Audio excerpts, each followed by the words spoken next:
Bonsoir à tous et bienvenue en direct pour cette nouvelle webconférence qui ce soir sera consacrée à la mémoire du projet de stockage CIGEO.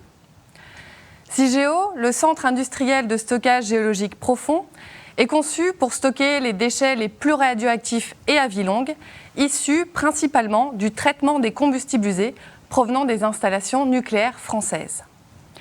Si CIGEO est autorisé, sa construction devrait démarrer en 2025 et après une phase industrielle pilote, la mise en service du stockage débutera à l'horizon 2040. La construction et l'exploitation de CIGEO seront progressives, comme vous pouvez le voir à l'écran, et devraient durer plus d'un siècle. À la fin de l'exploitation, si les générations futures ne souhaitent pas ressortir les colis de déchets du stockage, CIGEO sera définitivement fermé à l'horizon 2150. Après la fermeture du stockage, l'installation ne nécessite plus d'intervention humaine, mais une phase de surveillance sera tout de même maintenue pendant 500 ans après la fermeture du site et des actions seront menées pour conserver et transmettre la mémoire du stockage. Mais la sûreté à long terme de CIGEO repose principalement sur la capacité de la couche d'argile à confiner et ralentir la migration des éléments radioactifs et repose également sur la façon dont a été conçu le stockage. Alors pourquoi construire dès aujourd'hui la mémoire d'un site qui n'est pour l'instant pas encore autorisé ? Comment transmettre aux générations futures la connaissance du stockage et sur combien de temps ? C'est ce que nous allons voir ce soir. Et pour poser vos questions en direct, c'est Pauline Fournier qui vous suit sur YouTube. Bonsoir Audrey, bonsoir à tous. Je suis ravie de vous retrouver pour cette nouvelle webconférence où j'aurai le plaisir encore de suivre vos commentaires. Et parce que vous l'aurez remarqué, ce soir nous sommes en live, donc vous avez la possibilité de nous poser toutes vos questions directement dans le chat de YouTube. C'est vraiment le même modèle que nos précédentes webconférences que vous n'avez peut-être pas eu l'occasion de regarder pour l'instant. Et si ce n'est pas le cas, je vous invite à les revoir parce qu'elles sont accessibles bien sûr sur la chaîne YouTube de l'Andra. Alors, ce que je voudrais aussi préciser, c'est que ce soir, nous sommes en live du Centre national du graphisme à Chaumont, le CIGN, qui nous accueille ce soir et qui organise avec nous en partenariat cette webconférence. Et nous sommes ici ce soir, pas uniquement présents pour le décor, mais bien parce que nous sommes au cœur d'une exposition qui retrace le travail d'une résidence qui s'appelle Prospective Graphique, qui a invité deux artistes, chercheurs, à réfléchir à la signalétique de la nocivité à l'échelle plurimillénaire. Donc pour nous en parler tout à l'heure, nous avons avec nous ces deux résidents. Il s'agit de Charles Gauthier, bonsoir. Qui est chercheur en sciences du langage, et de Sébastien Noguera, bonsoir. Qui est donc designer graphique et créateur de Château Fort Fort. Mais pour commencer, c'est Jean-Noël Dumont, bonsoir. Bonsoir Audrey. Vous êtes le responsable du programme Mémoire pour les générations futures à l'Andra. Et avant de vous laisser la parole, je tiens à préciser que même si ce soir nous allons parler largement du projet CIGEO, cette question de la transmission de la mémoire existe également pour les centres de stockage de surface, c'est-à-dire pour les deux centres qui sont en cours d'exploitation dans l'Aube et pour le centre de stockage de la Manche qui est en cours de fermeture. Alors Jean-Noël, justement, est-ce que vous pouvez nous expliquer en quoi consiste ce programme Mémoire pour les générations futures qui a passé maintenant le cap des 10 ans ? Oui, bien sûr. Donc la mémoire, c'est la capacité de se souvenir de quelque chose, d'événements, de connaissances, de savoir. Et à travers le programme Mémoire, nous travaillons à ce que la société ait de la mémoire en ce qui concerne les stockages de déchets radioactifs. C'est-à-dire qu'elle se souvienne de l'existence de ces centres de stockage et qu'elle ait la capacité à mobiliser les connaissances dont elle pourrait avoir besoin dans le futur. Donc le défi, il est triple en fait. Le défi, c'est d'abord de diffuser le plus largement possible la conscience de l'existence des stockages. C'est aussi de collecter, de répertorier les informations, les connaissances acquises aujourd'hui. Et c'est enfin de préparer les solutions qui permettront de préserver et de transmettre le plus longtemps possible la mémoire de ces installations. Et ça se traduit par une multiplicité d'actions. Alors, je l'ai dit tout à l'heure en introduction, après la fermeture de CIGEO, l'installation ne nécessitera plus d'action humaine. Alors, pourquoi faut-il se souvenir de la présence du stockage ? Oui, en effet, on pourrait considérer qu'à long terme, on peut oublier l'existence des stockages. Mais l'oubli, ce n'est pas quelque chose qu'on peut décréter, ça ne se décide pas. Et l'Andra parce que c'est notre conviction, mais c'est aussi parce que c'est la demande de la société, l'ANDRA a fait le choix de préserver et de transmettre la mémoire. Et ça correspond à 3 objectifs. D'abord, éviter le plus longtemps possible le risque d'une intrusion involontaire. Ensuite, éclairer et faciliter les décisions des générations futures. Et enfin, transmettre un patrimoine, un héritage culturel. Alors, d'abord, pourquoi éviter l'intrusion ? Alors, parce que ça pourrait représenter un risque pour les personnes exposées. Imaginons par exemple que des humains, dans le futur, aillent forer ou excaver sans précaution à proximité des déchets. Ils se mettraient en danger. Donc, plus longtemps nous maintenons la mémoire du stockage, plus longtemps nous maîtrisons ce risque. Il faut malgré tout avoir en tête qu'en cas d'oubli, ça reste peu probable de venir creuser à 500 mètres sous terre, juste à l'endroit où se trouvent les déchets. Juste dans une zone où le sous-sol ne présente pas de ressources minérales particulières ou exceptionnelles. En plus, ça supposerait le déploiement d'une technologie importante. Et on peut imaginer qu'une société qui aurait cette technologie prendrait aussi des précautions, comme on le fait actuellement, avant de forer dans un endroit inconnu. Et la dangerosité des déchets décroît aussi avec le temps. Elle diminue. Et donc, les conséquences sanitaires et environnementales d'une éventuelle intrusion seraient de plus en plus limitées. Ça, c'était le premier objectif, éviter une intrusion. Deuxième objectif, faciliter les décisions des générations futures. Nous pensons à l'ANDRA qu'il est crucial de transmettre une connaissance détaillée sur les infrastructures de stockage, sur les caractéristiques des déchets stockés, sur la manière dont ils sont conditionnés, ou encore sur les analyses que nous avons menées et qui nous ont permis de montrer leur sûreté. Alors ça pourra permettre à nos successeurs d'entretenir, de modifier ou d'améliorer les centres de stockage, de comprendre les solutions qui ont été mises en œuvre, de modifier ou de réévaluer cette sûreté. Bref, ça leur facilitera la vie en ce qui concerne les prises de décision concernant cet héritage du passé. C'était le deuxième objectif, faciliter les décisions futures.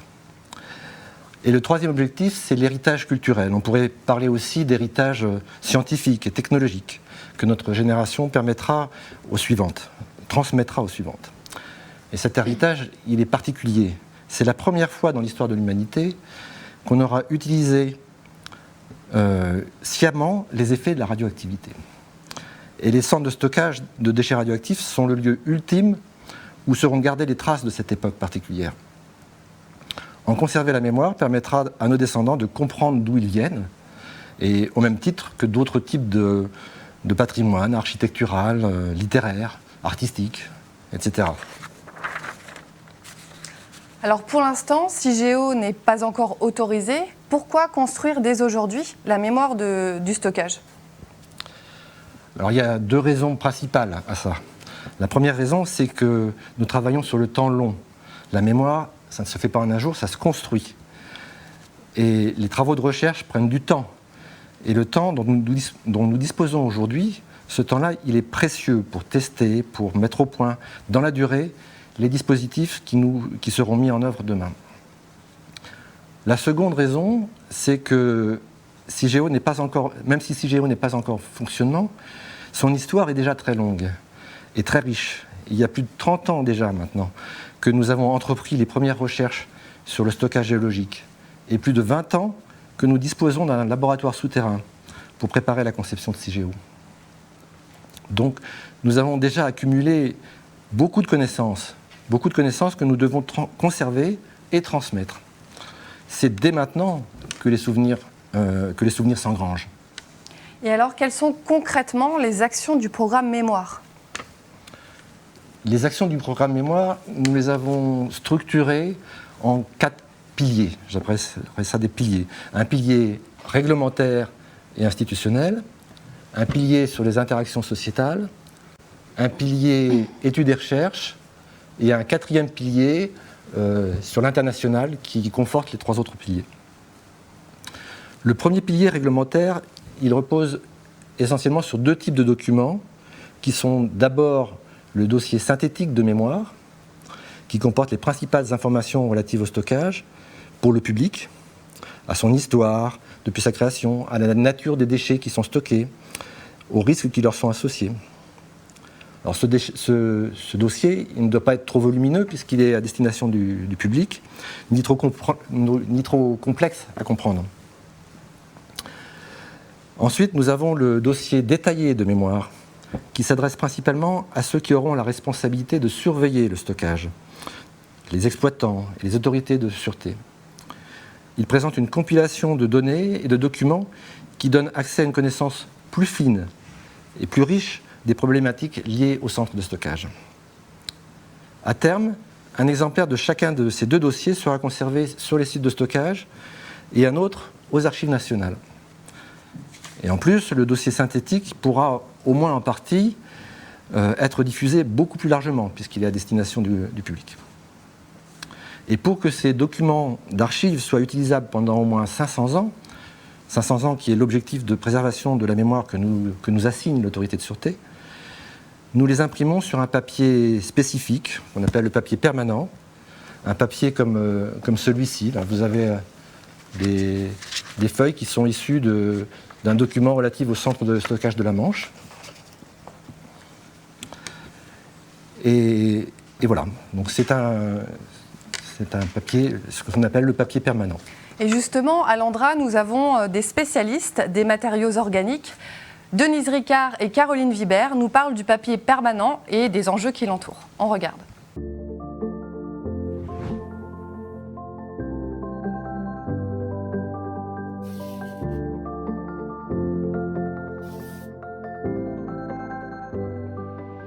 Le papier permanent, c'est un papier qui ressemble quand même beaucoup au papier qu'on utilise actuellement, mais il y a des composés dedans qui font qu'il va durer plus longtemps. Il doit avoir une certaine résistance au déchirement.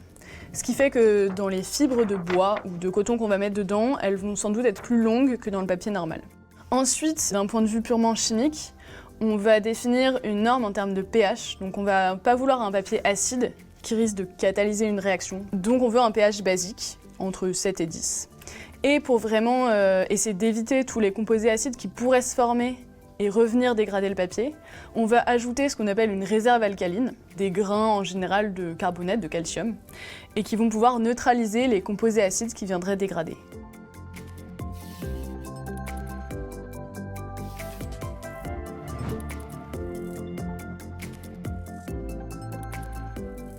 Moi, mon travail, c'est de travailler sur la durabilité du papier, tenter de donner une durée de vie au papier. Donc il faut faire un vieillissement artificiel pour prévoir comment le papier va se comporter dans l'avenir. Pour accélérer sa dégradation, on augmente en température et en fait ça va accélérer les réactions chimiques de vieillissement. Donc je prends du papier que je place à des températures élevées, autour de 90 degrés, dans différentes conditions. Et ensuite j'analyse pour savoir lequel s'est plus dégradé que l'autre.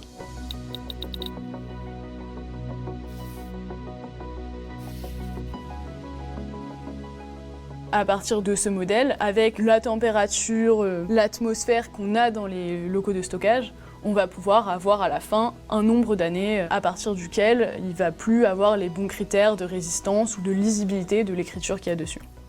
On imprime les informations qu'on veut laisser pour les générations futures.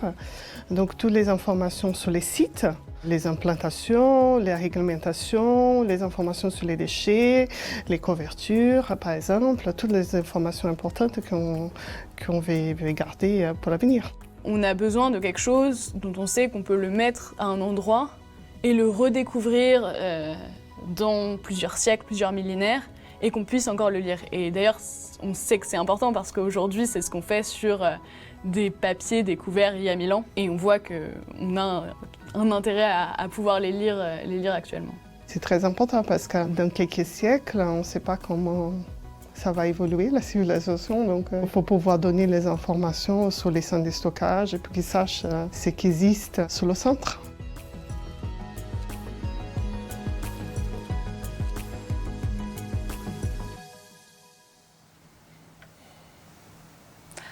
Alors Jean-Noël, maintenant, le deuxième pilier du programme Mémoire, ce sont les interactions sociétales.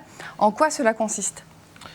Oui, alors il s'agit de maintenir le plus longtemps possible dans la société la conscience qu'il existe des centres de stockage de déchets radioactifs et qu'il existe des informations sur ces stockages, en mobilisant le plus largement possible dans la société les différentes composantes de la société, de la société civile contemporaine.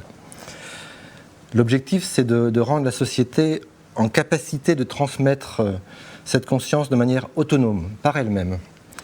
En quelque sorte, ça consiste à semer des graines aujourd'hui, dès aujourd'hui, pour que la conscience soit ancrée dans la mémoire collective et qu'elle puisse se transmettre ensuite de génération en génération. Pour citer des exemples, nous avons les groupes de réflexion sur la mémoire sur chacun de nos centres. Ce sont des groupes qui sont constitués de riverains qui se réunissent pour réfléchir aux moyens de transmettre l'existence des centres de stockage. Le groupe de la Manche, par exemple, a travaillé sur le concept d'ultrasynthèse, qui a pour ambition de réunir toute l'information essentielle à connaître pour le grand public sur une feuille A4, en recto verso. L'ultrasynthèse, c'est la première brique du dossier synthétique de mémoire dont je parlais tout à l'heure. Et par ailleurs, tous les groupes mémoire ont aussi été mis à contribution en tant que jury pour notre appel à projet Art et Mémoire. Alors, pourquoi l'art ? L'art, c'est pour nous une piste intéressante, et pour plusieurs raisons. Par sa force d'évocation, sa capacité à susciter des émotions qui touchent le public. Ça permet donc de toucher des publics très divers et de leur communiquer des impressions dont ils se souviendront. Et cela renforce ainsi la sensibilisation du public contemporain. Ça, c'est la première raison. En plus, la démarche des artistes, elle est similaire, elle est un peu différente, mais elle est similaire à la démarche des chercheurs que nous sommes. Nos approches, en fait, sont complémentaires. Et enfin, l'art, ça crée aussi des traces dans la culture. Des traces qui, elles-mêmes, peuvent rester longtemps et qui peuvent être transmises de génération en génération. C'est pourquoi nous avons réalisé 3 appels à projets, Art et Mémoire, pour que les artistes imaginent les moyens de prévenir nos descendants de l'emplacement des déchets. Et ça, c'est sans parler de la fameuse résidence prospective graphique qui s'est tenue ici au Cygne et qui a aussi, bien sûr, une dimension artistique importante. Alors, l'ANDRA fait également appel à de nombreux chercheurs et experts dans le cadre du programme Mémoire. Est-ce que vous pouvez nous en dire plus ? Oui, les chercheurs, nous les mettons à contribution à travers notre 3e pilier, les études et recherches. Afin de mettre au point des systèmes de communication qui soient durables dans le temps, nous soutenons des études dans des disciplines assez diverses, même diverses et variées, comme d'un côté les sciences des matériaux, par exemple la chimie du papier et des encres, comme ce qu'on vient de voir sur le papier permanent, ou encore les sciences humaines, et notamment l'étude des signes et de leur signification, ou encore la socio-anthropologie. Pour vous donner quelques exemples, nous étudions par exemple des analogues mémoriels, c'est-à-dire que nous regardons comment s'effectue la transmission de la mémoire dans d'autres domaines que les stockages de déchets radioactifs. Et ces autres domaines, différents du nôtre, peuvent être très riches d'enseignements.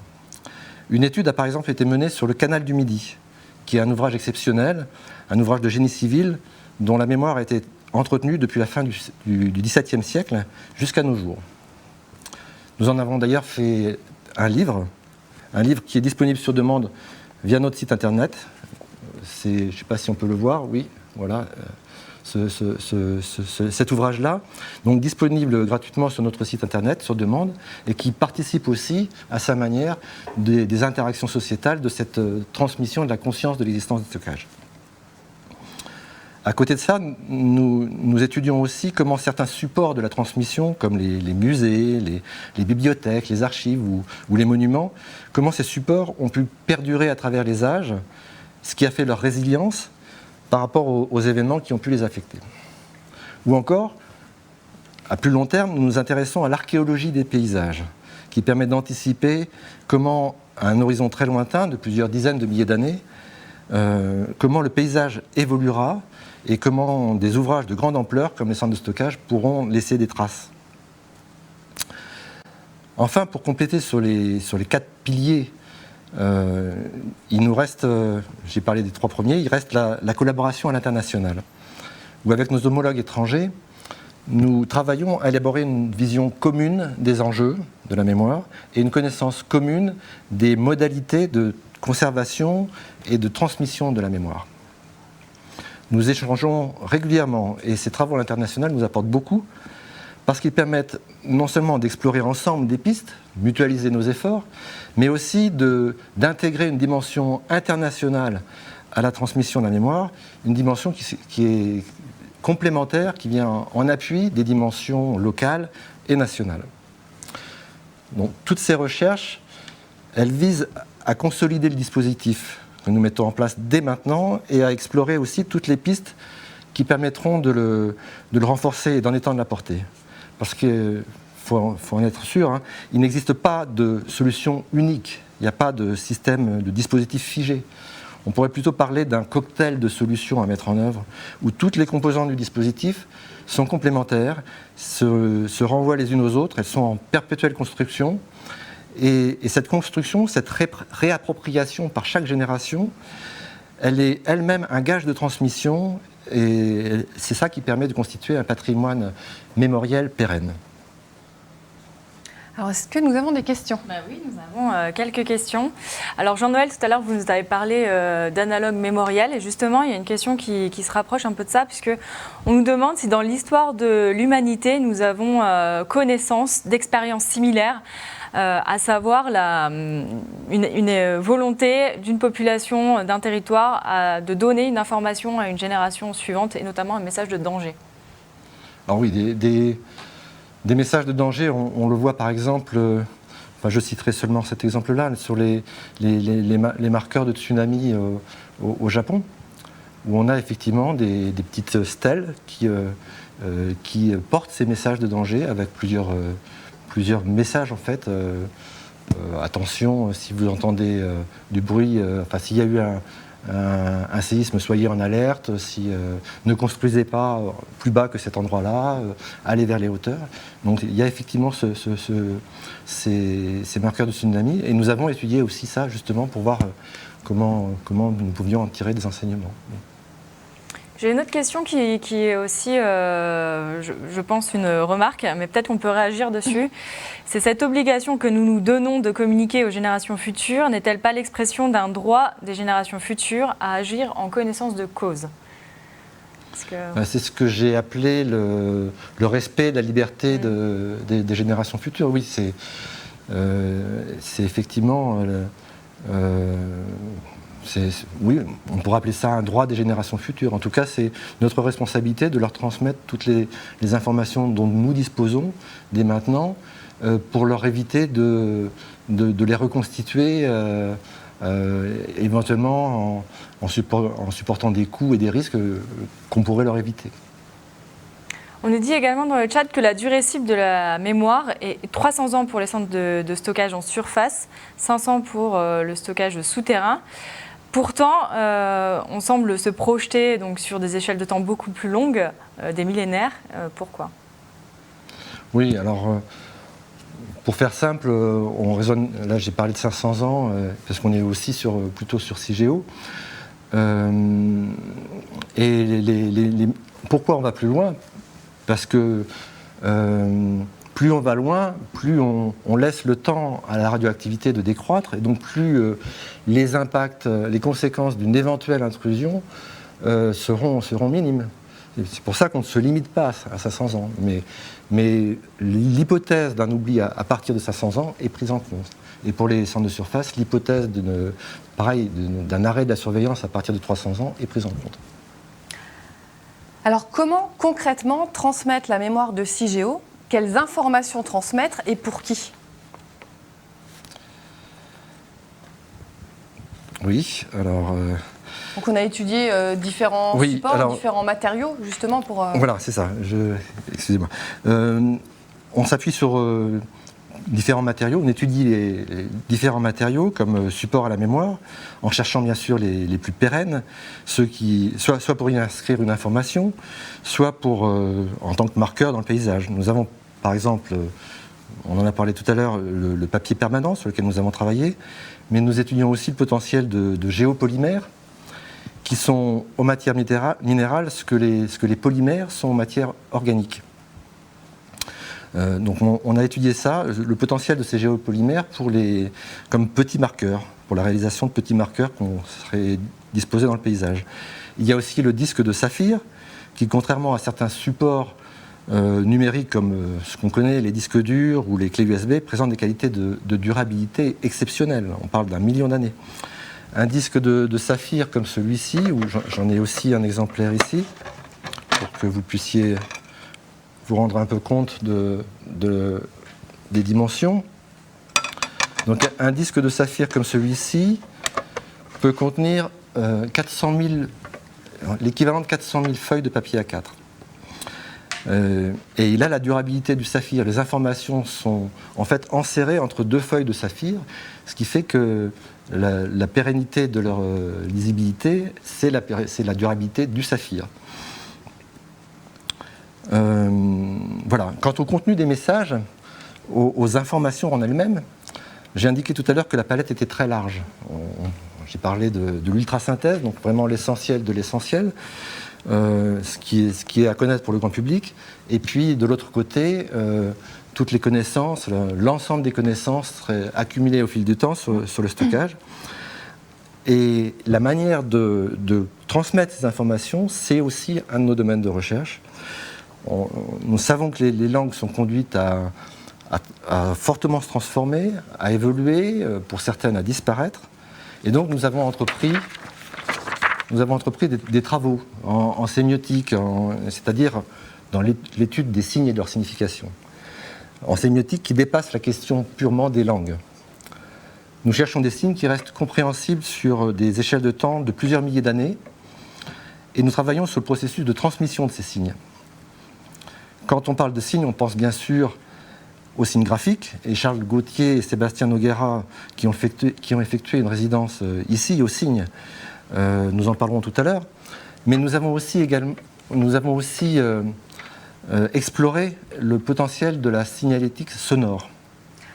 Alors sur ce sujet, nous vous proposons de retrouver Paul Broyer, post-doctorant en sémiotique sonore, qui nous explique comment le son peut également transmettre un message.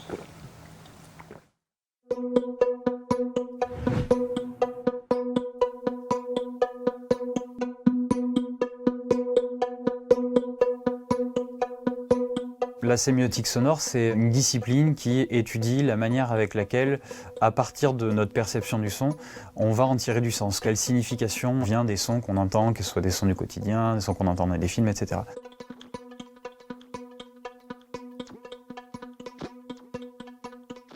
Je fais écouter des sons aux gens, je leur demande ce qu'ils ressentent, quelles images ça leur a évoqué, je leur demande même de créer des histoires autour de ça. Et puis après, j'analyse tout ça en essayant de comprendre comment ça fonctionne. Le but, c'est d'essayer de comprendre quel imaginaire on peut être véhiculé par un son et si l'imaginaire, justement, il est commun ou si alors l'interprétation, elle est vraiment trop individuelle et trop différente entre les gens, quoi.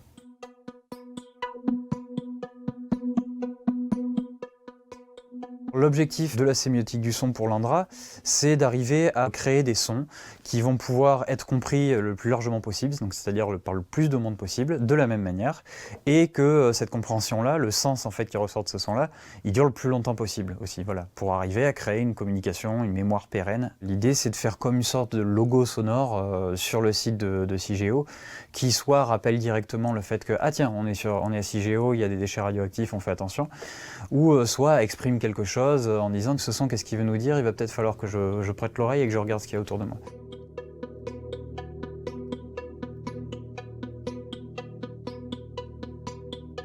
L'objectif, c'était de signifier la présence de déchets radioactifs qu'on ne voit pas, qui sont enterrés. Alors on a créé un son qui ressemble à ça.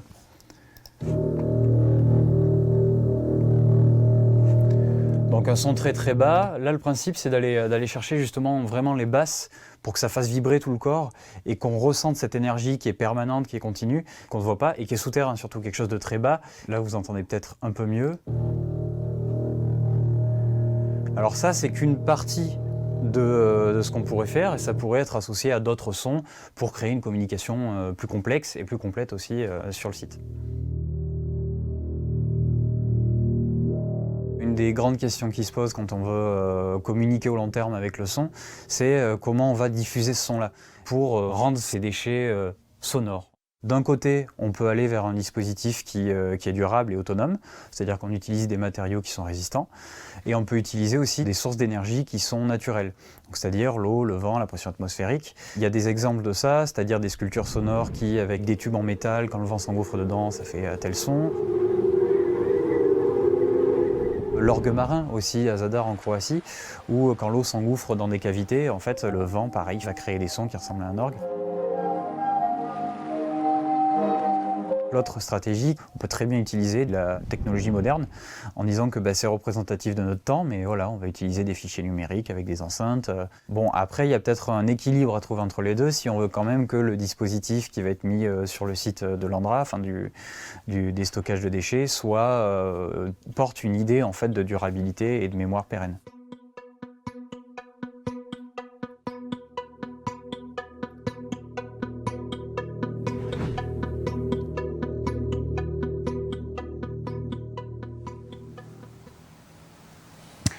Et une dernière question pour vous, Jean-Noël. Les déchets stockés dans CIGEO seront radioactifs sur une longue période de temps.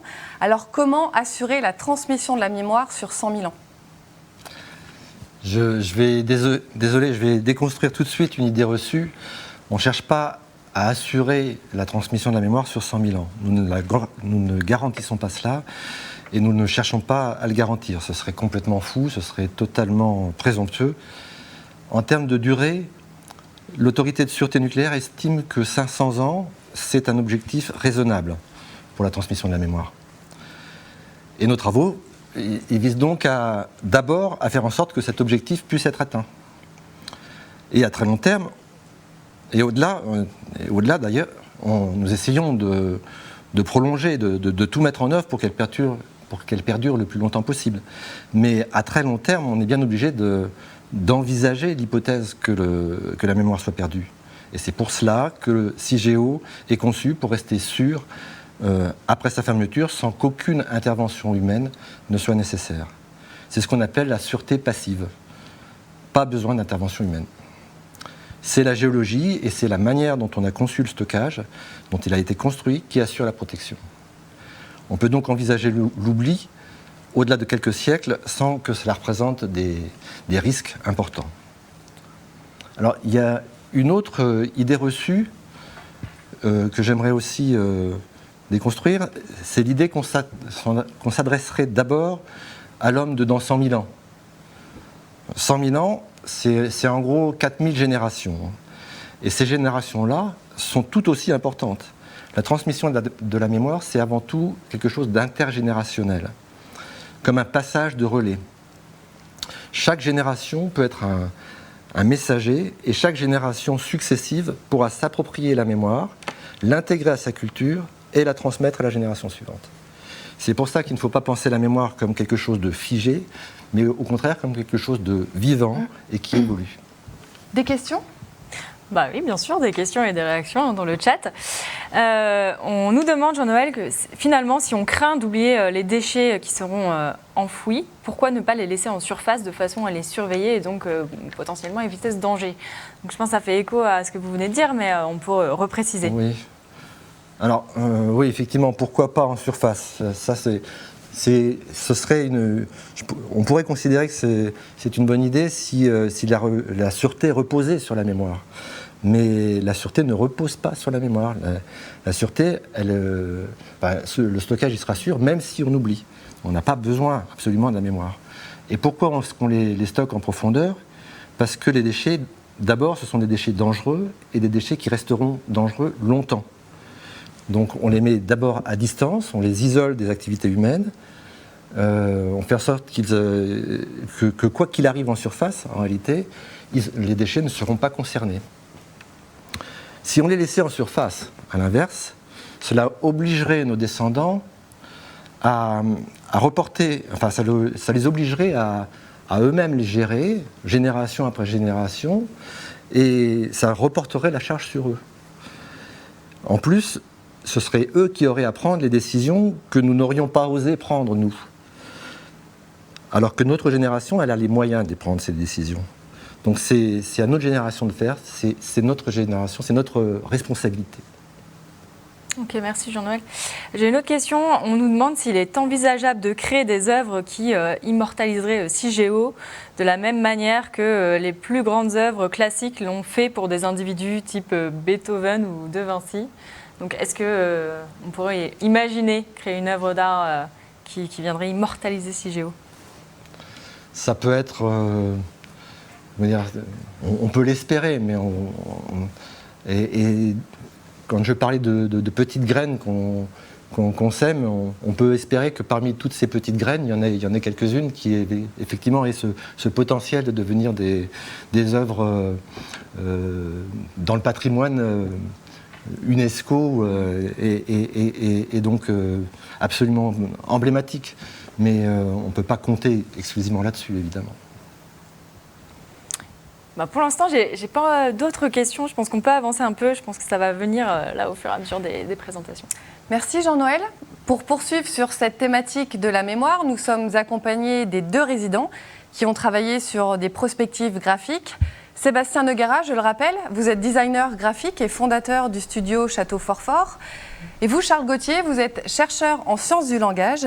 Et tous les 2, vous avez mis à profit vos spécialités respectives afin de proposer les bases d'une signalétique, c'est-à-dire des symboles, des écritures qui pourraient être compréhensibles par les générations futures afin de les informer de la dangerosité que représentent ces déchets radioactifs.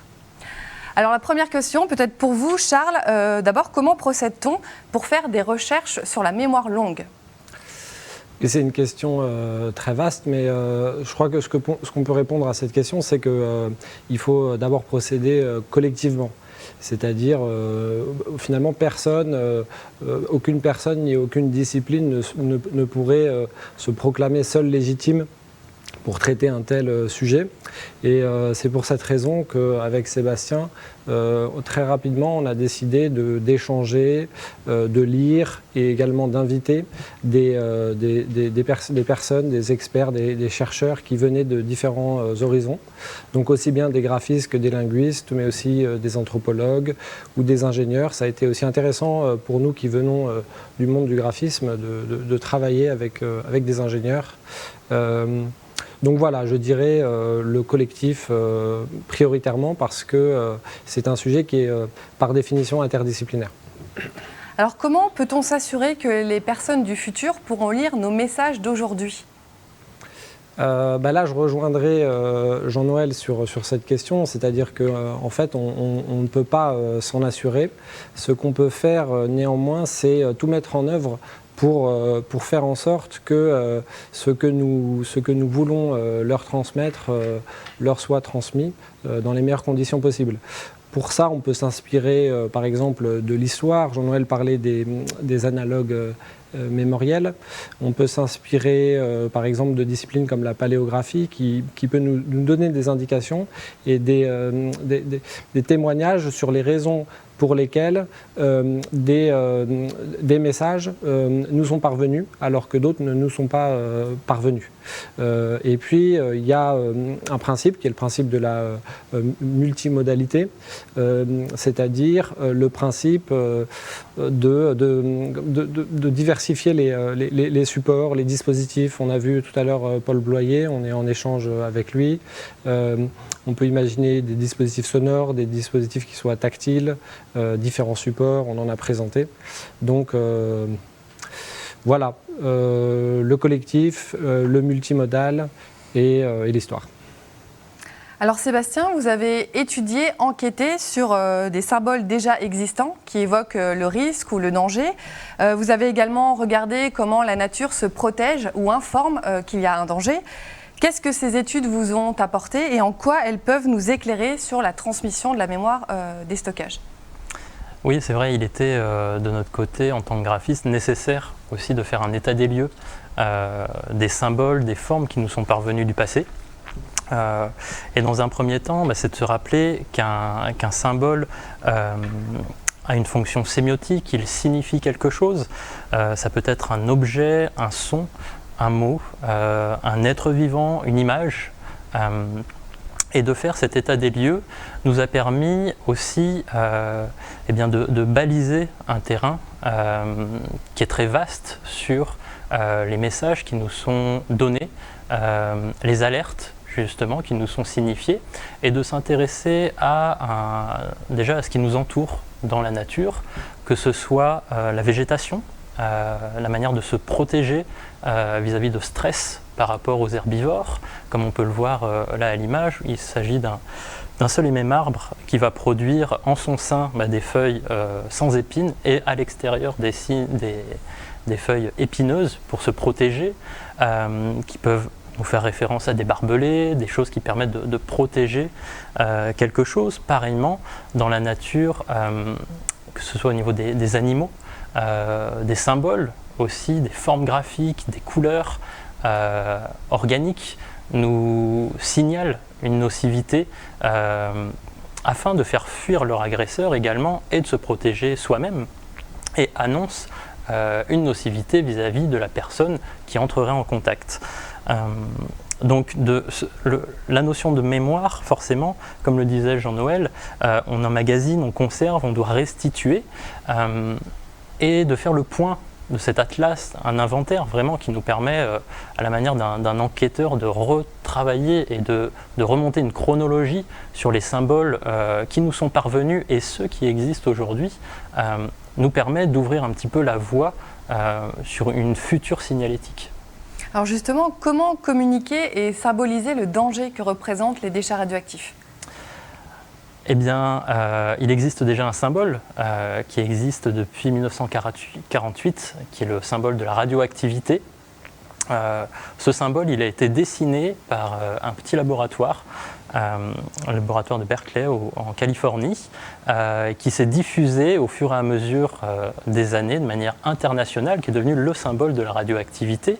Il y a eu de nombreuses itérations, donc comme on peut le voir ici, où un fond va s'associer, on va y activer des tags, des éléments qui vont venir enrichir la compréhension du dessin, du symbole.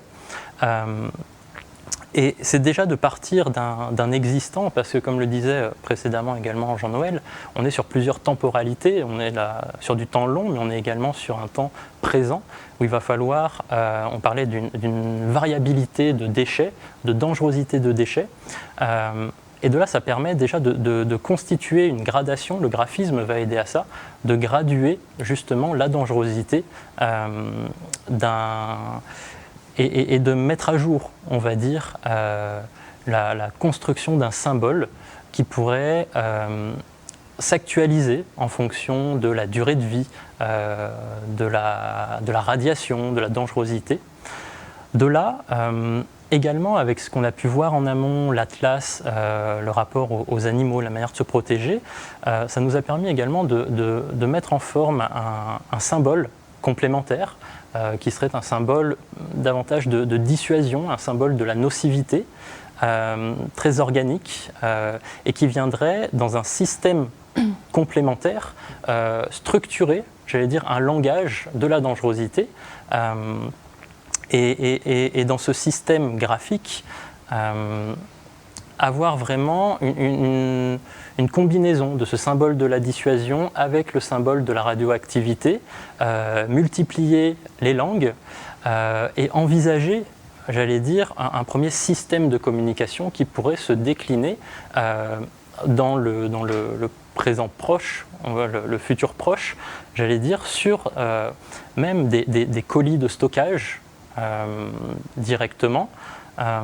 Ça, c'est ce qui a été réfléchi durant la résidence. Donc, on était dans une résidence de prospective sans brief. Donc, on sort d'une commande en design graphique que je connais, moi, généralement, en tant que designer. Là, ça permet d'envisager des futurs, donc d'aller plus loin, de dépasser aussi les choses. Et donc, d'avoir tous ces outils qui vont venir se combiner les uns aux autres, va nous permettre de projeter, comme je vous ai dit, une signalétique de la nocivité. Alors la question suivante fait un peu le lien avec la question précédente que tu as posée, Pauline. Pensez-vous que la création de monuments soit une bonne idée pour signaler la présence de CIGEO ?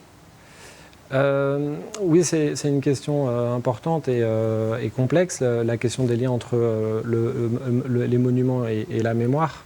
En fait, ce qu'on peut dire, c'est qu'il ne suffit pas de créer un monument pour que la mémoire soit active.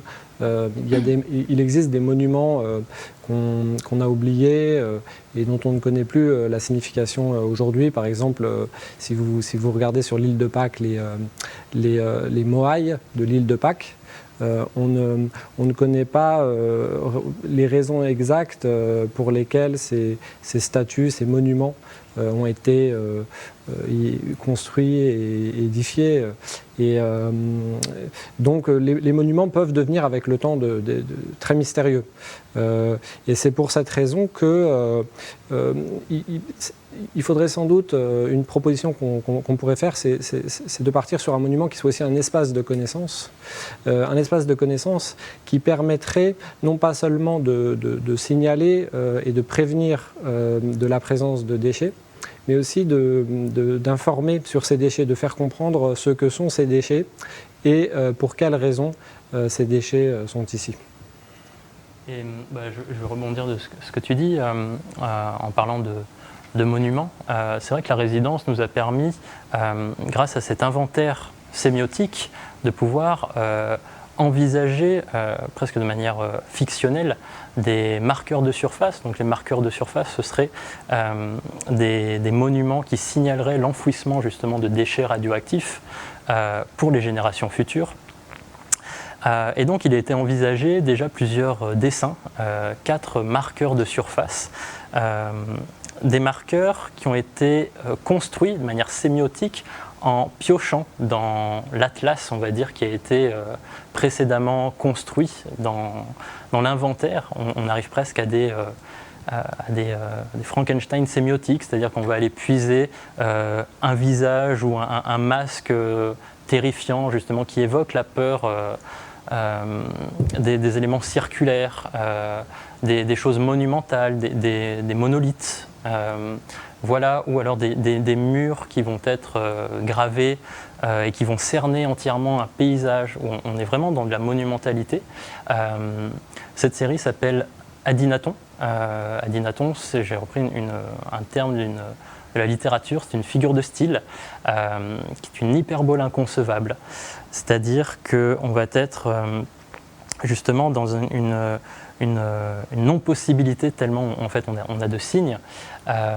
Mais ce sont surtout des dessins qui ont permis un retour critique, c'est-à-dire de pouvoir envisager un dialogue sur les choses à faire et à ne pas faire. Ce sont presque des tests utilisateurs qui ont été donc modélisés en argile, donc à la main, et qui rendent compte justement aussi du matériau, de la présence que l'usager et que le spectateur peut ressentir face à ce genre de monument. C'est évidemment d'employer l'argile, c'est un clin d'œil à j'allais dire, tout ce qui nous est parvenu des temps anciens, qu'on a pu retrouver justement sur ce matériau et qui traverse les âges et qui est pourtant très fragile. Voilà, donc il y a vraiment une réflexion sur le monument et sur le fait d'éviter tout ce qui est de l'ordre du mysticisme, de la perte de compréhension, du séquençage, etc. Et avez-vous une méthode pour qu'un message dure dans le temps, Charles? En fait, je dirais qu'il n'y a pas de méthode magique, il n'y a pas de recette toute faite. Avec Sébastien, compte tenu de nos formations respectives, on est parti sur une piste graphique et ici on est au Centre national du graphisme, donc ça faisait sens aussi par rapport à notre résidence. Pourquoi la piste graphique? Parce que en fait, comme le disait Jean-Noël tout à l'heure, les langues orales sont assez fragiles. Elles peuvent durer quelques centaines d'années et après assez rapidement on ne les comprend plus, alors que le graphisme a quelque chose de plus pérenne quand on se retourne sur l'histoire. On sait que les signes graphiques figuratifs les plus anciens ont à peu près 44 000 ans d'après les datations les plus récentes, et les signes graphiques abstraits les plus anciens ont plus de 70 000 ans. On a trouvé un visuel abstrait dans une grotte qui s'appelle la grotte de Blombos en Afrique du Sud, qui a à peu près 73 000 ans. Donc il y a une sorte de pérennité du graphisme qui était forcément quelque chose d'important pour nous. Un autre choix qui nous a beaucoup intéressé, une autre entrée qui nous a intéressé, c'est ce qu'on appelle la pasigraphie. La pasigraphie, c'est un mot un peu savant pour dire une écriture universelle. Et on a été amené à étudier des systèmes pasigraphiques, donc des systèmes d'écriture universelle qui ont pu exister à travers l'histoire, en essayant de comprendre pour quelles raisons certains de ces systèmes ont, en quelque sorte, ont réussi à s'inscrire dans le paysage public, maritime, urbain, etc. Par exemple, on peut penser au Code international des signaux maritimes. Et pourquoi d'autres systèmes ne sont pas du tout connus aujourd'hui. Donc c'était important pour nous de regarder aussi du côté de ce qu'on appelle la pasigraphie pour faire nos recherches. Et comment une langue évolue-t-elle au cours du temps ? Ce qu'on peut dire, c'est qu'elle évolue généralement assez rapidement. Une langue, c'est quelque chose qui n'est pas figé, c'est quelque chose qui peut se transformer. Par exemple, des mots peuvent disparaître. On peut aussi avoir des nouveaux mots qui apparaissent dans une langue. Le sens des mots peut changer. Des mots peuvent avoir de nouvelles connotations. Par exemple, il y a un texte très ancien qu'on considère souvent comme étant l'un des textes prémices de la langue française qui s'appelle les Serments de Strasbourg, qui est un texte qui date du IXe siècle. Et aujourd'hui, quand on essaie de lire ce texte, on est confronté quand même à une certaine difficulté pour essayer de le déchiffrer. D'où la nécessité, selon nous, à la fois de multiplier, comme on peut s'en douter, les systèmes d'écriture. Il existe à peu près il existe 292 types d'écriture dans le monde. Donc ça nous laisse la possibilité de multiplier, par exemple, l'écriture latine, l'écriture chinoise, l'écriture arabe, l'écriture cyrillique, etc. Mais au cas où ces écritures n'étaient plus comprises demain ou après-demain, pouvoir accompagner ces écritures d'autres systèmes de type pasigraphique pour aider, j'ai envie de dire, ce qu'on pourrait appeler les Champollion du futur. Et très bien, tu me fais la transition, je vais rebondir là-dessus. Je vais rebondir là-dessus parce qu'on a eu... On a pris plaisir justement à réaliser cette résidence et à pouvoir justement avoir une copie de la pierre de Rosette. Et cette pierre de Rosette, c'est une stèle qui comporte un texte. C'est une stèle qui a été qui décrit un décret rédigé par un nouveau monarque. C'était la période grecque en Égypte, donc il était roi et en même temps pharaon. Et ce décret, il voulait le diffuser au plus grand nombre. C'est pour ça que ce même texte est traduit en 2 langues et en 3 écritures. On va y retrouver sur cette pierre l'écriture des hiéroglyphes, qui est l'écriture des dieux, l'égyptien démotique, qui est l'écriture populaire, et le grec, d'un seul et même texte traduit. Donc cette ouverture, ce côté multiple, de multiplier justement les symboles, avec cet outil, j'allais dire, qui est l'un des plus beaux outils de l'humanité, l'écriture, de pouvoir rendre tangible l'oralité, qui permet de graver ici, bien dans la pierre, et traverser justement les générations, et faire connaître l'histoire. C'était pour nous essentiel de le confronter justement avec ces choses du passé, confronter aux choses qu'on va devoir aussi inventer. Mais c'est surtout, comme l'a dit Charles, une manière de pouvoir prendre les devants si le besoin se fait de déchiffrer, de décrypter une écriture ou une langue qui aurait disparu. Très bien, merci. Pauline, est-ce qu'il y a des questions ? Oui, bien sûr, il y a encore quelques questions et puis réactions dans le chat d'ailleurs, c'est assez drôle de lire parce qu'il y avait pas mal de réactions sur quels sont utilisés pour symboliser CIGEO, il faudra relire le chat Jean-Noël. Mais j'ai une question plutôt pour vous, Charles et Sébastien, où on nous demande finalement, à la suite de cette résidence, avez-vous trouvé avec le en majuscule, le symbole pour informer les générations futures ? Je pense que c'est... Comme on le disait, c'est multiple, c'est-à-dire que c'est... Jean-Noël l'avait bien résumé, c'est un cocktail, c'est-à-dire qu'on a énormément justement de composants qui vont nous donner énormément de goûts différents. Et tout ça, il va y avoir des combinaisons, c'est comme un langage, c'est-à-dire c'est comme... on a plusieurs lettres, on fait des mots, plusieurs mots, on fait des phrases. Là, c'est un peu, on a les composants, et c'est la manière de les associer, de les combiner, vont nous permettre justement d'avoir une compréhension et le graphisme va y aider, c'est-à-dire qu'on va hiérarchiser, organiser, structurer, décomplexifier, j'allais dire aussi, des informations, les rendre tangibles, etc., dérouler aussi des explications et surtout penser également à l'existence dans le temps, c'est-à-dire penser des matériaux qui doivent également traverser le temps, mettre en place des systèmes graphiques adaptables, c'est-à-dire peut-être qu'on n'a pas encore toutes les solutions.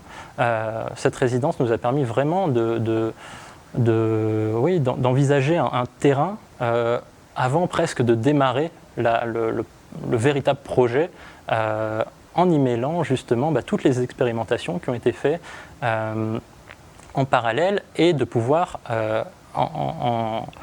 les combiner et résulter justement un système graphique enrichi. Oui, j'ajouterais que en fait, cette résidence, elle avait aussi pour Sébastien et moi, en quelque sorte, vocation à essayer de défricher le terrain de la mémoire et des liens avec les signes graphiques, la sémiotique, la linguistique. Et ça aurait été un peu présomptueux de notre part de dire au bout de 5 mois, voilà, notre signalétique, elle est faite, on vous la livre et c'est réglé. On pense que les recherches il est nécessaire de faire des recherches plus approfondies, plus longues, d'échanger plus longtemps avec plus de monde, pas seulement d'ailleurs en France mais aussi à l'international, ce qu'on a commencé aussi à faire avec Sébastien. Donc voilà, il n'y a pas encore de signalétique définitive. D'ailleurs, il n'y aura pas forcément seulement une signalétique, puisque l'idée, c'est pas seulement de signaler, c'est aussi d'expliquer, de faire comprendre, d'informer. Voilà. Ok, j'ai une autre question, c'est que pensez-vous des études américaines réalisées dans les années 70 avec des monuments qui font ressentir la peur, des forêts de piquants? Je ne sais pas si vous voyez de quoi je parle. Ouais. Oui. Alors, du coup, que pensez-vous de ces études? Dans nos recherches, elles ont fait partie aussi de nos ressources de réflexion, qui étaient comment envisager aussi de marquer, d'effrayer, de rendre tangible justement un danger par des pics monumentales, et en fait de rendre le paysage presque dangereux pour ne pas s'y aventurer. Mais je pense que, comme le disait Jean-Noël, on est aussi dans cette notion de génération et de passage et de transmission et d'explication. Si on vient signaler uniquement danger, ne pas entrer, ou danger, ne pas creuser, le ne pas sans explication, et même quand parfois il y a des explications et on sait très bien, on a toujours... Nous, on a visité le site d'enfouissement qui est le laboratoire, et c'est Pauline qui m'a dit ne pas prendre de photos. J'ai pris une photo. Je l'ai mise dans le carnet simplement pour faire le petit clin d'œil en disant dès qu'il y a quelque chose d'interdit, nous on s'est dit c'est la seule fois où on va descendre dans ce puits. On a pris une photo de nous et puis on l'a mis à la fin de notre petite brochure qui est disponible. Je le dis, voilà, c'est mon petit clin d'œil. Mais donc il faut aussi faire comprendre les choses, prendre le temps et comme le disait Charles également, c'est-à-dire c'est en travaillant en équipe, en partageant nos ressources qui nous permettra d'envisager la meilleure solution. Je rebondirai aussi en une minute en disant que sans doute qu'il y a différents niveaux à identifier. Peut-être que la peur n'est pas le seul niveau possible et que avant d'inquiéter ou de faire peur sur le site, encore une fois, faire comprendre, informer et donner effectivement à comprendre ce qui se trouve ici et pour quelles raisons des déchets radioactifs ont été produits ici. Je peux rebondir encore une fois. C'est complètement l'évolution qu'on a vue depuis plusieurs dizaines d'années, depuis cette époque-là, où à l'époque, la principale préoccupation, c'était vraiment de dissuader de venir sur le site. Alors qu'on le voit bien aussi à l'international, il y a eu une évolution de la focale. Et on est plus maintenant sur transmettre des informations, faire comprendre. C'est surtout ça qu'on met en avant. C'est quasiment un changement de paradigme. Et ça, on le voit bien aussi dans les travaux qu'on a avec l'international. Justement, j'ai pas mal de questions sur l'international et on nous demande comment on associe les pays proches, notamment l'Allemagne, la Belgique, la Suisse, parce que on n'est pas certain de rester français sur des centaines de milliers d'années. Dit autrement, comment tendre vers l'universalité des messages et modes de transmission? Comment associer comment on travaille déjà avec l'international? Déjà, comment on travaille? On travaille notamment au sein de... on a travaillé au sein sous l'égide de l'Agence de l'énergie nucléaire, au sein d'un premier projet qui s'appelait Records, Knowledge and Management and Memory Preservation, donc RKM. Voilà, et qui s'est terminé, mais qui maintenant se continue sous une autre appellation, avec une palette un peu plus large aussi, et justement où on a toutes les échelles de temps. Donc c'est maintenant le projet IDKM, pour Information, Data and Knowledge Management. Donc le management, la gestion de l'information, des données et des connaissances, et où on voit les différentes échelles de temps. Donc ça, on le fait et on retrouve nos homologues ou des partenaires allemands, suisses, suédois, anglais, britanniques et américains, japonais. On trouve vraiment la grande majorité de tous ceux qui s'intéressent à ces questions-là. Voilà. Et après, c'est justement dans la durée qu'on va construire des choses ensemble. On peut pas, on va pas, décider tout de suite, mais ça va se construire progressivement. Cette universalité, on va y tendre, on l'espère en tout cas, par ce travail collectif. Alors Sébastien, ce soir nous sommes dans votre exposition justement qui est le fruit de votre travail de résidence et qui est visible au Centre national du graphisme à Chaumont. Est-ce que vous pouvez nous en dire quelques mots? Oui, c'est une résidence, une exposition, donc un compte-rendu de résidence qu'on a réalisé avec Charles, où on y présente évidemment toutes nos recherches, des index, que ce soit sur des formes de danger qui nous entourent, des formes liées aux différentes écritures qui ont traversé le temps, qui nous sont communes ou qui sont fictives. C'est vraiment faire un point sur comment ces 5 mois, comment on les a envisagés, de manière multiforme, que ce soit textuel, graphique, iconographique. Et du coup, cette résidence rend vraiment compte de toutes nos recherches, du process, même de la réflexion des matériaux. On a des plaques derrière vous qui sont gravées, employées donc sur de l'acier inoxydable, peintes, pour justement transmettre aussi dans le temps par l'emploi de matériaux, donc avec une brochure qui est à disposition du public. Et forcément, on remercie l'OSIN et l'Andra qui nous a permis justement d'aboutir à cette réflexion et qui nous ouvre pas mal de portes, même dans nos projets personnels. Merci à tous les deux. Merci. Alors évidemment, personne ne souhaite que ne reste de notre civilisation que nos déchets, quels qu'ils soient d'ailleurs. On a bien d'autres choses à transmettre, comme nos connaissances scientifiques et techniques, ou tout simplement notre histoire. Alors justement, un artiste céramiste autrichien, Martin Kunz, ambitionne de stocker une partie de notre histoire dans la plus ancienne mine de sel au monde, en Autriche, afin de préserver ses archives pendant 1 million d'années. Ce projet s'appelle Memory of Mankind, ou Mémoire de l'humanité, et ambitionne de stocker notre patrimoine universel afin d'offrir aux hommes du futur une immense capsule temporelle. La mémoire des centres de stockage de déchets radioactifs français et internationaux pourrait également faire partie de ces archives. Martin Kunz préside l'un des groupes de travail sur les connaissances et la mémoire des déchets radioactifs au sein de l'Agence pour l'énergie atomique. Jean-Noël, vous avez eu l'occasion d'échanger avec Martin Kunz il y a quelques semaines. On regarde. Bonjour Martin, comment allez-vous? Bonjour Jean-Noël, très bien.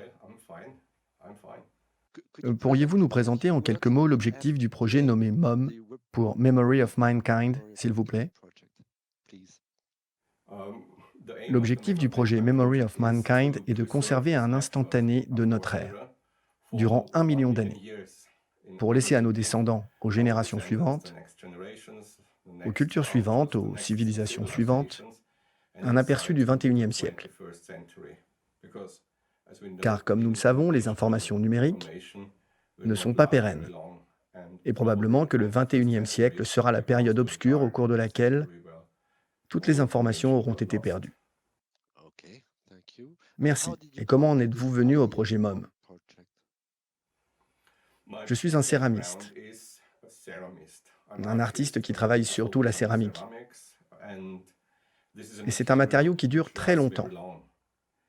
J'ai pensé que ce serait une bonne idée d'utiliser la céramique pour créer de solides supports de données, avec des informations sous forme de texte et d'images, qui dureraient, disons, des milliers d'années, voire même des millions d'années en étant protégés. J'ai donc pris l'initiative de le faire et de trouver un lieu pour stocker ces informations inscrites sur des tablettes en céramique. Il s'agit de la plus ancienne mine de sel au monde, près de là où je vis.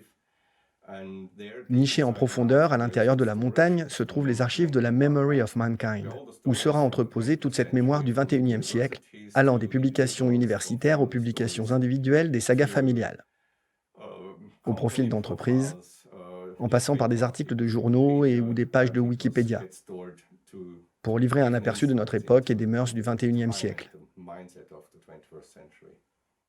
Comment pensez-vous que le projet MOM puisse contribuer à préserver la mémoire des sites de stockage de déchets radioactifs à travers le monde? Je me suis dit qu'utiliser la céramique comme support de données et conserver cela dans les archives de la MOM permettrait de garder ces informations pendant longtemps, tout comme les descriptions et les localisations de sites de stockage de déchets radioactifs. Non pas sous la forme d'avertissements, mais en mettant à disposition des descriptions et des informations. Merci. Et s'agissant de cette réflexion sur le long terme, vous avez aussi des idées pour des messages nucléaires. Pouvez-vous les exposer? Le message nucléaire, tel que je l'imagine, est sans doute comparable aux messages spatiaux. Lorsque nous envoyons des messages dans l'espace, nous devons penser à la forme d'intelligence de ceux qui les reçoivent. Or, nous ne connaissons pas ses destinataires. Nous devons donc composer le message de manière à ce que quelqu'un ayant au moins une compréhension technique de l'univers similaire à la nôtre puisse comprendre ce message nucléaire. Par exemple, en imprimant le message sur une large tablette en céramique.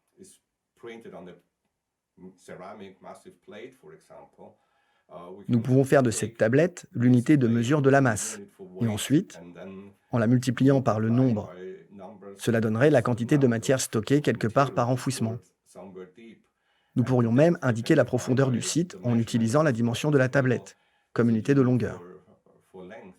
Mais l'idée est de protéger cette tablette, certainement en l'enfouissant profondément sous la surface terrestre, afin que ce message nucléaire puisse être délivré et indiquer ce que contient le site de stockage de déchets nucléaires en question. D'accord, merci Martin. Et est-ce que cette tablette en céramique serait aussi conservée sur le site de l'AMOM? Ou envisagez-vous un autre lieu? Je pense que oui. Chaque site de stockage aura son propre message nucléaire, qui expliquera ce qui est entreposé à cet endroit. Et je pense qu'il serait judicieux d'avoir des copies de tous les messages nucléaires également dans les archives de l'AMOM, en tant qu'information redondante. Il y aura certainement aussi, à l'arrière du message nucléaire, des indications sur le lieu où se trouvent les archives de l'AMOM. Ce sera là encore une forme de redondance. Oui, merci beaucoup. Alors, afin que les hommes du futur retrouvent la position des archives de la Memory of Mankind, Martin Kunz a réalisé sur des palets de céramique une carte de l'Europe de l'Ouest avec la position des archives de la Memory of Mankind. Il n'y a dessus aucune écriture, de simples connaissances en géographie suffisent à retrouver ces archives. Peut-être avant de terminer, Pauline, si nous avons une ou deux questions. Oui, je vais prendre deux questions parce que je vois que l'heure tourne, donc on va essayer d'y répondre assez rapidement. Une question, Jean-Noël, qui fait écho à justement ce qu'on vient de voir. Quelles sont les autres industries ou domaines de recherche hors nucléaire qui font des recherches similaires et est-ce qu'on a des contacts avec eux? Je ne sais pas si on peut... Alors, il faut bien reconnaître que le nucléaire est très en avance dans ce domaine-là. Et oui, on a des contacts, mais... J'ai participé il y a quelques années aussi à un séminaire à Stockholm, puisque nos homologues suédois aussi essaient d'inclure les industriels de la chimie dans ces problématiques. Mais on est vraiment très en avance. Ok Jean-Noël, j'ai une dernière question sur justement les choses à noter ou dessiner sur des différents supports. Et souvent revient la question de la tête de mort, l'utilisation de la tête de mort comme symbole. Quel est du coup notre avis sur cette pérennité de la tête de mort? La tête de mort, on sait qu'elle a... les sémioticiens nous le disent, en fait, la signification a beaucoup évolué au cours du temps. Pour nous, c'est effectivement un symbole de danger, mais ça n'a pas toujours été le cas. Et même si vous montrez une tête de mort à un enfant qui est passionné de pirates, il imaginera que c'est un bateau de pirates, c'est cool, etc. Donc la tête de mort en soi ne veut pas dire grand-chose. En fait, c'est comme toujours, c'est l'association des signes qui fait qu'on arrivera à quelque chose d'assez stable et autonome. C'est noté, je pense que j'ai pris une grande partie des questions. Alors nous l'avons vu pendant cette webconférence, il n'existe pas une solution pour transmettre la mémoire de CIGEO, mais une multiplicité de supports, de symboles et d'écritures. Réglementairement, l'ANDRA doit transmettre la mémoire de CIGEO pendant 500 ans, mais s'engage évidemment à la transmettre le plus longtemps possible.